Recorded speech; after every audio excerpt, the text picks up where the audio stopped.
Monica Wiggins, founder and creator of Bold Lips for Sickle Cell, and I'm going to share with you 5 tips for coping with sickle cell.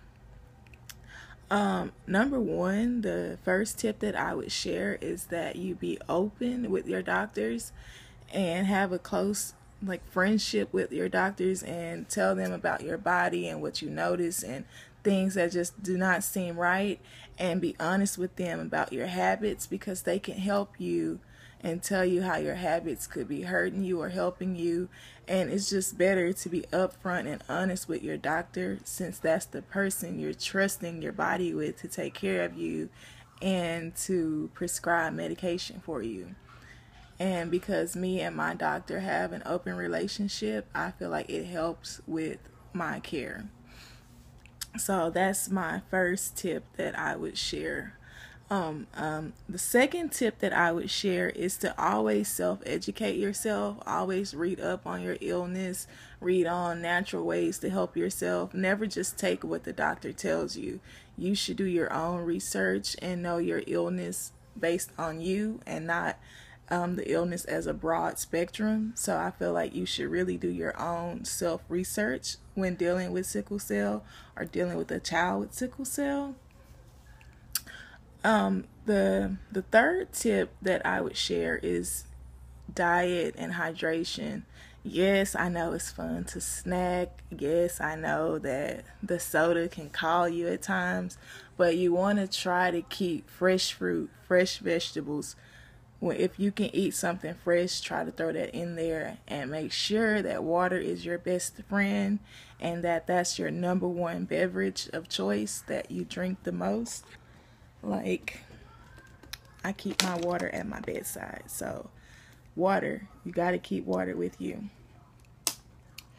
Number 4, I would say, is a fourth tip on coping with sickle cell. My 4th tip would be find someone who can relate with what you're going through, a support group, a friend.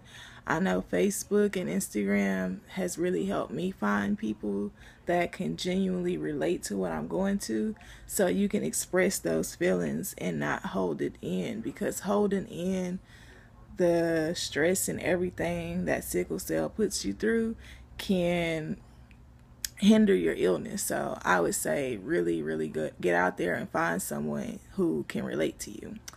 And my 5th and last tip, which is the one I live by the most, is to just really try your best to stay positive and find the positivity in what you're going through. I know so many with sickle cell who are just so negative and so mean and so nasty, and that doesn't help your illness at all. So I would say positivity is key. I keep a smile. I stay happy. I try not to let drama affect me, and when it does, I revert to number 4 and talk to the people who I can relate to and get it out and keep moving. So yeah, stay positive. I'm telling you, it'll go a long way. Bye. Alright, what's going on, everyone? This is Joelle Darbonnet, founder and CFO of Bold Lips for Sickle Cell.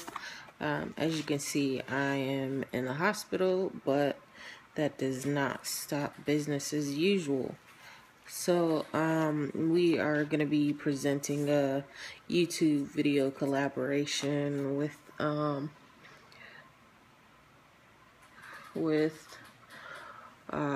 Pain in the Playroom, with TJ, with Najaam, and Sickle Cell 101.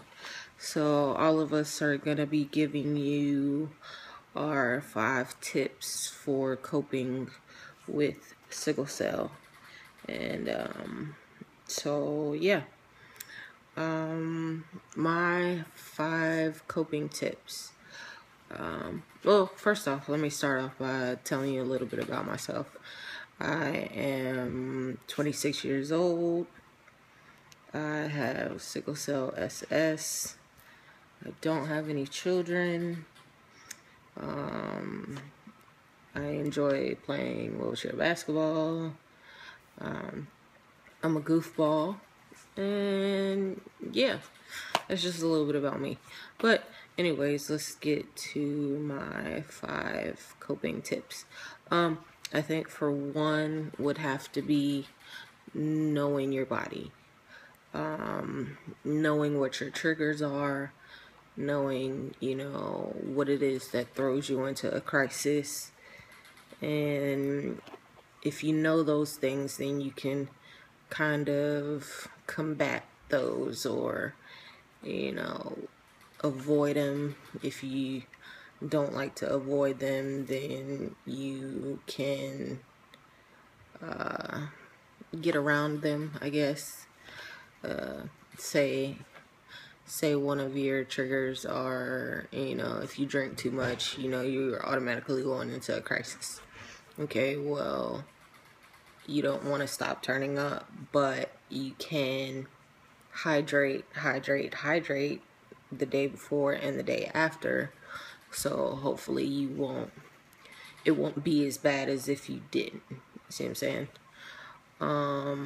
Number 2, I would have to say, speaking to a professional, whether that be your pastor or a psychologist or whoever it is, just someone that you can talk to get all those feelings that you may be having off your chest. I know a lot of people who keep it all bottled in, and that can be very detrimental. 3, just have a positive attitude, man. Like, you can get so much farther, in life having sickle cell with just laughing. Laughing and having a positive attitude can get you so much farther. 4, I would have to say having friends who go through the same thing you go through. Having warrior friends who understand what it is to, be in a crisis, or, they may have some coping techniques that you may not know of. And then also, number 5, don't take yourself too seriously.